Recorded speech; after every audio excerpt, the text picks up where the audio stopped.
What is going on, everyone? My name is Jemima McKinney, but of course you could just call me Juice because that is my nickname. Welcome, ladies and gentlemen, into my show, The Juice Alert. Once again, my name is Jemima McKinney. If you have not subscribed to this show already, be sure to do that right about now. You will not regret it. If you enjoy the show, be sure to share, rate, review, comment your opinions and thoughts, and just overall, like I said, share this great stuff with all your friends and family. I'm going to pretty much dive right into the show right here. It's a very kind of short to the point show, just covering a couple topics I want to touch on regarding the NFL here, and then I'll kind of get out of here because I actually have to get to work pretty soon as I speak today at the time of this recording. But before I do get started, I just wanted to say also, be sure to follow me on social media.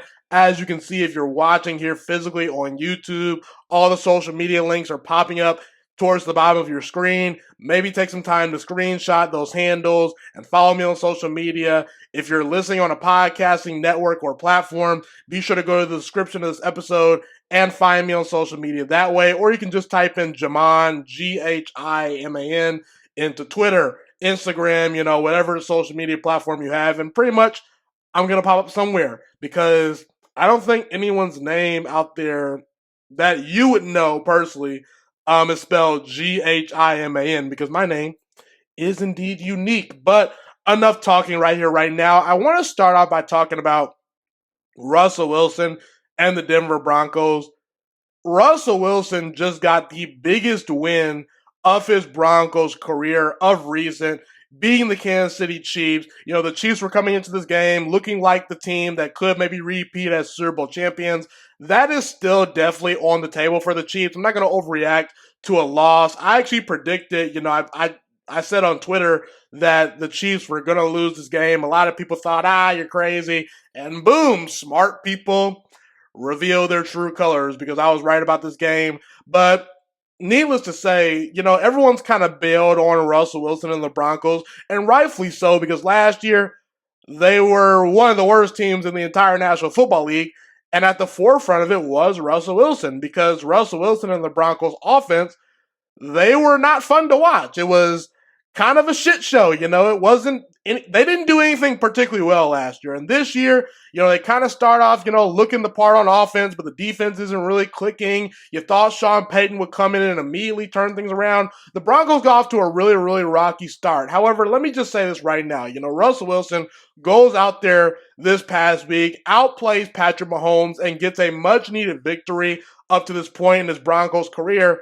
Russell Wilson has earned the benefit of the doubt from general NFL fans. And let me tell you why. First of all, Russell Wilson's 10-year career in Seattle, you could argue it was a Hall of Fame resume. I mean, over 300 touchdowns. He won over 65% of his games, got to multiple Super Bowls, won Seattle a Super Bowl. Russell Wilson, when he was going right with the Seattle Seahawks, he was one of the 5 best quarterbacks in the sport, consistently a top 10 quarterback in his prime. Now, I'm not ever sure Russell Wilson is going to get back to his Seattle Seahawks days because he's kind of getting up there in age. We see that he's not quite as athletic as he once used to be. Doesn't seem like he wants to run around as much. The arm isn't quite as dynamic as it used to be about 5 years ago. But Russell Wilson is one of those types of players that has accomplished so much in the National Football League. A guy that I have so much respect for. He's capable of these type of performances where he may not be the same player that he once was a couple of years ago, but on any given Sunday, Russell Wilson, he can be the star of the show on your television screen and on the football field. Russell Wilson is capable of having one of these games where he looks the part and outplays Patrick Mahomes. So look, I understand this whole Russell Wilson era in Denver has not gotten off to a great start, but if anyone deserves a little bit more patience, a little bit more of the benefit of the doubt to say, okay, maybe this doesn't start off the way we thought it would, but it could progressively get better. What if the Broncos somehow squeak into the playoffs this year? And then the very next year, maybe they challenge for the division. Maybe they win a playoff game. And who knows what could happen from that point forward. All I'm saying is, look, if you've already bailed on Russell Wilson and the Broncos, I get it. Because it hasn't been what it's built up to be. It wasn't this Super Bowl contending team right out the gate. You know, a lot of people thought this is an instant Super Bowl contender. And I think that they failed to realize that the Broncos roster had some holes. They needed a new head coach. And I even thought, you know, Russell Wilson, Sean Payton, two different personalities. You know, how will this clash? You know, will it be good? Will it be bad? Sean Payton is kind of a guy that, you know, really is very vocal, kind of a loud guy, you know, intense, you know, a nice guy on the inside surface, but he can be intense and he doesn't like losing. He really takes losing to heart. Meanwhile, you got Russell Wilson, not to say he likes to lose, but Russell's more calm, optimistic, saying, okay, if we lose this week, we can take away what we learned from this week. You know, we'll get them next time. These are two totally different personalities that we're talking about. And head coach and quarterback, it's a very important relationship within your football team. It's the ultimate relationship because those are the two main chefs that have to put together the ingredients. You know, the head coach has to put together the plays, get guys motivated. The quarterback has to be his right hand to help execute those plays. So all I'm saying is, have we bailed on Russell Wilson and the Broncos a little bit too early? I'm willing to let this play out. I'm not bailing on Russell. I'm not advocating for Russell because, listen, you know, we could talk about, oh, you know, Russell, if you actually look at the statistics, he's outplayed Patrick Mahomes this season. You know, the touchdown to interception ratio, I believe the completion percentage is even better, but that's neither here nor there. We all know that statistics aren't everything when it comes to football. I will say, though, Mahomes has a great defense this season. Russell Wilson has not, but this is not a Mahomes-Russell Wilson comparison. All I'm saying is, let's just see how this plays out, you know, because could Russell and the Broncos turn things around? I mean, am I crazy to think that a potential Hall of Fame quarterback that's won a Super Bowl could turn things around with a pretty decent supporting cast and a potential Hall of Fame coach in Sean Payton? Look, I know they play in the Chiefs division, but I think we kind of have to give them the benefit of the doubt. So look, all I'm saying is, let's see how things play out with the Broncos and Russell Wilson. Maybe give them a little bit more patience. I understand Russell's being paid all the big bucks. I understand Sean Payton is coming in and you expect results right away. But sometimes you gotta let the cookies bake for about 10 to 15 more minutes, and then you'll see what the end result is. Maybe it's a bomb cookie that's ooey, gooey, and delicious, or maybe you just burnt the whole pan. All I'm saying is, let's give Russell Wilson the benefit of the doubt. Russell Wilson, if anybody in the National Football League, deserves the benefit of the doubt because he's earned it. He's got a potential Hall of Fame resume. I mean, outside of Aaron Rodgers, you know, and Patrick Mahomes, you know, maybe Matthew Stafford. Like, what veteran quarterback in the National Football League has accomplished more than Russell Wilson? You can't find that guy. Tom Brady's retired. So let's just see how this experiment in Denver plays out. I'm very, very interested to see what things look like going forward for Russell Wilson and the Broncos. And I'm rooting for Russell Wilson because I do think that he's genuinely a great human being. And when he was in his prime in Seattle, he was a darn good quarterback. And I hope that he can potentially, you know, get some of that juice going again, you know, in Denver and maybe start to win more football games going forward. Because Russell, it seems like he's a great guy, but only time will tell. I want to briefly touch on Will Levis and the Tennessee Titans. Will Levis has been a pretty decent surprise, at least as far as I'm concerned, in Tennessee. I didn't really know what to think of Will Levis coming out of Kentucky. I knew he had a huge arm. You know, I knew that he was probably a little bit underrated, maybe getting overlooked a little bit, but I just had no idea what to expect. You know, he started a lot of games at Kentucky, but at times, you know, he was erratic, made some really questionable decisions throwing the football, had some really bad interceptions, but you got to realize, Will Levis went to the University of Kentucky, okay? He didn't go to Ohio State, Oklahoma, you know, Alabama, where 4 and 5 star players, they grow on trees at those universities. So, oddly enough, I do think going to the University of Kentucky prepared Will Levis for the NFL because in the NFL, sometimes you're not going to have 5 to 6 seconds to throw the football. You're not going to have these elite wide receivers, you know. You're going to potentially have to elevate your coaching staff. Sometimes you're going to have a left tackle that's injured, a running back that's injured. You know, you're going to be dealing with young receivers. The NFL is about overcoming. And I think Will Levis got a taste of what it's like to be the main guy and truly had to elevate a group of human beings around him at Kentucky. And Will Levis's NFL debut, it was phenomenal. I mean, the guy was throwing the football down the field, throwing deep balls, showing off that big, strong arm. I mean, it looked incredible. I'm not one to overreact to one game, but that's one of the more impressive quarterback performances I've seen, not just from a rookie this season, but just anyone point blank, period. Now, obviously, Will Levis, the second game, that he started this season versus the Pittsburgh Steelers, was kind of what you expected, maybe not as dynamic. Coaches have a week to prepare for him and see what he did well in that debut. And, Will Levis didn't necessarily light the world on fire, but the Titans had a chance to win that game, and they were right there. All I'm here to tell you right now is Will Levis has provided juice for the Tennessee Titans the first two games he started. And usually, all I'm saying, people, is when it comes to great quarterbacks, it does not take you long to recognize who can shine in the National Football League and who can't. Patrick Mahomes, we saw it early. A guy like Josh Rosen, we saw it early, but not in good terms. We saw it in bad terms. The guy couldn't read a defense. He really struggled to process. We didn't see the high-end upside compared to other young quarterbacks in the NFL, and Arizona bailed on Josh Rosen immediately. All I'm saying is when it comes to Will Levis, I'm not here to overreact, but as far as just the natural talent and the traits are concerned, he's got a real NFL arm. I mean, that's a cannon for an arm, people. Pretty athletic, big, strong, can move, can make great down the field throws, and even the short and intermediate routes that he was throwing to, that was kind of the knock on Will Levis was, we know about his huge arm, but does he have an off-speed pitch? Can he throw a changeup? Can he throw a curveball? I know those are baseball terms, but we've seen Will Levis be a good decision maker, be patient in the pocket, kind of take what the defense has been giving him. And if you're a Titans fan, you have to be super excited for Will Levis and what he potentially could become, because the Tennessee Titans were in danger of being in no man's land. What do I mean by that? In the NFL, you either want to be a lock for 10 wins and the playoffs, or you want to be one of the 5 worst teams in the entire NFL.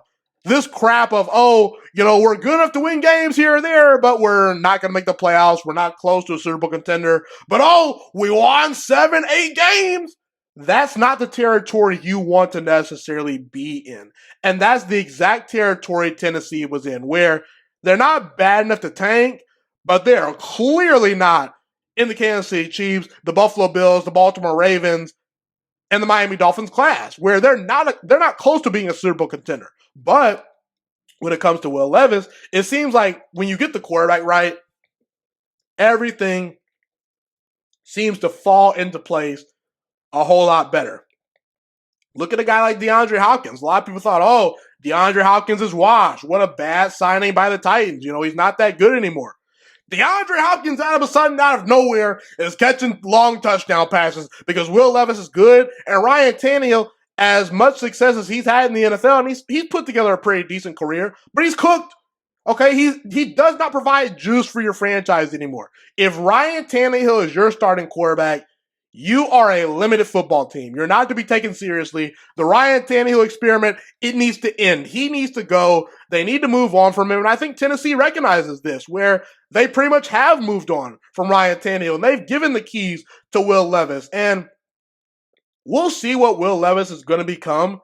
He wasn't a first-round pick, was kind of doubted by some people. But all I'm saying is there's something to potentially work with here. And Will Levis, he looks like he could provide juice for the Tennessee Titans, and he could be the quarterback. Will Levis could be the quarterback that ultimately saves the Tennessee Titans from consistent mediocrity and no man's land in the NFL. Because like I said, you want to be either a lock for 10 wins in the playoffs or have a top 5 draft pick every single year and stockpile talent. And I think Tennessee, if Will Levis can continue to look like what he's looked like, that's a potential franchise quarterback and a guy you can build around. So if you're the Titans, what was there really to be excited about with Tennessee? DeAndre Hopkins, Derrick Henry, maybe. But Will Levis, a potential quarterback that's on a rookie deal, that's cheap, that's dynamic and can make plays, that's something that you can be excited about. And the thing you like about Will Levis is he started a ton of games in college, and I like the fact that he's kind of looked the part early because, look, I'm sick and tired of guys like Desmond Ridder coming into the NFL, guys that had a bunch of starts, and you say, oh, they just need more time. No, guys. Desmond Ridder started 50 plus games in college. He should be well developed. He should be well seasoned. There should only be so many growing pains you go through, especially if you have a star wide receiver, good running backs, a good tight end, and a good offensive line and an offensive-minded head coach in Arthur Smith. So when it comes to the Desmond Ridder experiment in Atlanta, I'm kind of done with that because I don't want to hear that, oh, this guy needs to develop when he's played a ton of games in college. You look at Justin Herbert, started an extra season at Oregon, came into the NFL, immediately crushed it. That's what you should be expecting. When you come back to college for an extra year and you get development, I expect you to be well seasoned. If you're a Dwayne Haskins, or maybe a Kyler Murray, where those guys had, 1 year to start in college, a guy like Trey Lance who, really didn't start a ton of games in college, I'm willing to give them a little bit more of a leash because they're very inexperienced players. But if you started a ton of games in college, I'm not here for the excuses. So when it comes to Will Levis, I'm intrigued. And I think that if he can continue to look like what he's looked like, that's one of the more talented young quarterbacks in the NFL, no doubt about it. And he's got some potential going forward if he can continue to get better. Chase Young is officially a San Francisco 49er. Boy, oh boy, if you would have told me that Chase Young was going to be a 49er 3 years ago, I would have told you you're crazy. I would have said he's going to be the game record for Washington. But unfortunately, Washington, as they do, they continue to make dumb decisions. And look, I understand if you want to ship a guy like Montez Sweat or Chase Young away. Okay, fine. But why did you have to ship both of them away? It seems like Washington has just completely given up on competing in the NFL, and they're trying to tank. So I understand it from that perspective. But man, it seems like Washington, they had these good, young, talented players, and it's just a shame that they feel like they have to ship them elsewhere because they can't get their act together. But let's talk about Chase Young to the 49ers. The 49ers got Chase Young for a third-round pick. I understand Chase Young hasn't quite lived up to his draft hype. He was the second overall pick in his draft. And if you were to do a redraft, Justin Herbert and Joe Burrow would go ahead of Chase Young just because of the value of the quarterback position. And we know how good Justin Herbert is. But Chase Young is a darn talented football player. I mean, this guy has all the physical traits that you look for in a pass rusher. And it seems like this season he was really starting to put it all together. This is a guy that was the defensive rookie of the year, kind of hit a rookie wall, got hurt. But this year, he's looked the part. He's looked like a top 5 draft pick. And it's a shame that Washington gave up on him so early. Maybe they weren't willing to pay him. And maybe the 49ers aren't willing to pay Chase Young. This is potentially a situation where Chase Young could be a 49er for a really long time. Or if he disappoints, the 49ers can move off of him and say, okay, we just gave him a third-round pick. But I personally think this is going to go down as an all-time great steal for the 49ers. The rich get richer. Chase Young paired next to Nick Bosa on that defensive line. Boy, oh boy, that gets me excited to watch because that defense for the 49ers, led by Nick Bosa, Fred Warner, now you add Chase Young, that has the potential to be an all-time special defense. I truly firmly believe that. Chase Young and Nick Bosa are 2 second overall picks. When's the last time we've seen 2 edge rushers be on the same team and they were both top 3 picks in their draft? I mean, this is incredible. I mean, the 49ers, from their perspective, they're looking at this team and they're saying, okay, let's try to build the undisputed best defense in the NFL. I know our defense is really good, but let's get even more dynamic. Let's continue to get more pass rushers in here until we get it right. It's kind of like the 49ers know what their strength is and they're leaning more into it. It's kind of like a burger restaurant saying, okay, we have all these great burgers. Let's add one more, cheesy burger to our menu. You look at the Buccaneers when Tom Brady was there, they had a ton of star wide receivers, but they said, that's not quite good enough. We're going to add Antonio Brown to the mix because we want to be even more dynamic and we want to go for that Super Bowl trophy. The Golden State Warriors with Kevin Durant, they said, we can score with Steph and Clay and, Draymond's good, but let's go get Kevin Durant. Let's get even better. So I truly admire franchises that want to go for it all and really are all in to win championships. And you look at the 49ers at the quarterback position, that's the biggest question. Brock Purdy, how good is he? I think the 49ers recognize Brock Purdy is still a young quarterback that's learning and trying to get better, but there potentially is a ceiling with Brock Purdy. And that's why the 49ers have Christian McCaffrey and have so many great weapons around Brock Purdy because they know what he is. He can be a guy that operates at a high level within the system, but potentially getting off script, that's where Brock Purdy can be exposed a little bit. And you look at the 49ers, they're saying, we're going to put the best possible team around Brock Purdy while he's on a rookie deal. And because we know what Brock Purdy is. So we need to build as much of a good team around him as possible because we don't need to be super quarterback dependent. If we're going to be super quarterback dependent, we're setting ourselves up for failure because we know Brock Purdy probably isn't going to be Aaron Rodgers or Tom Brady or Patrick Mahomes. That's the reality. And the 49ers are okay with that. And I really, really, truly admire what the 49ers did. This is almost a near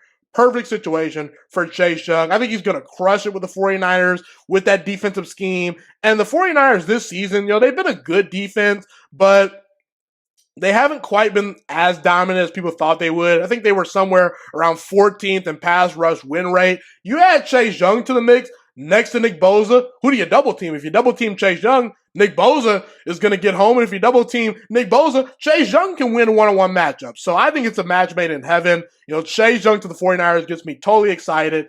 And this could be the start of a potential all-time great career for Chase Young because even though I believed in him in Washington, it always seems like Washington kind of never gets the most out of their star players. And if you're in San Francisco, I think that they can get the most out of you. So congratulations to Chase Young. I hope he gets paid eventually. And, I think that he's going to do great things for the 49ers. And they potentially could win a Super Bowl if things break their way.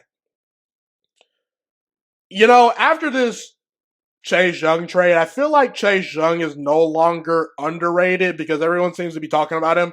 But for a while, I could have argued Chase Young is the most underrated potential star player in the National Football League. I mean, guys, at least from what I saw, Chase Young was arguably the most dominant college prospect I'd ever seen. I mean, obviously Trevor Lawrence is super talented. Obviously Myles Garrett was a freak of nature at Texas A&M. But Chase Young was a man amongst boys at Ohio State. And I felt, this guy, if anyone potentially could maybe come close to Lawrence Taylor, it was Chase Young. I was actually saying these things when Chase Young was coming out of Ohio State. That's how high I was on Chase Young as a potential NFL player. Now, I understand that he's probably never going to reach those Lawrence Taylor, comparisons. And even a guy like Micah Parsons, as good as he is, he's probably never going to reach Lawrence Taylor's level. But Chase Young, I think he still has Hall of Fame potential. And I'm here to say right here, right now,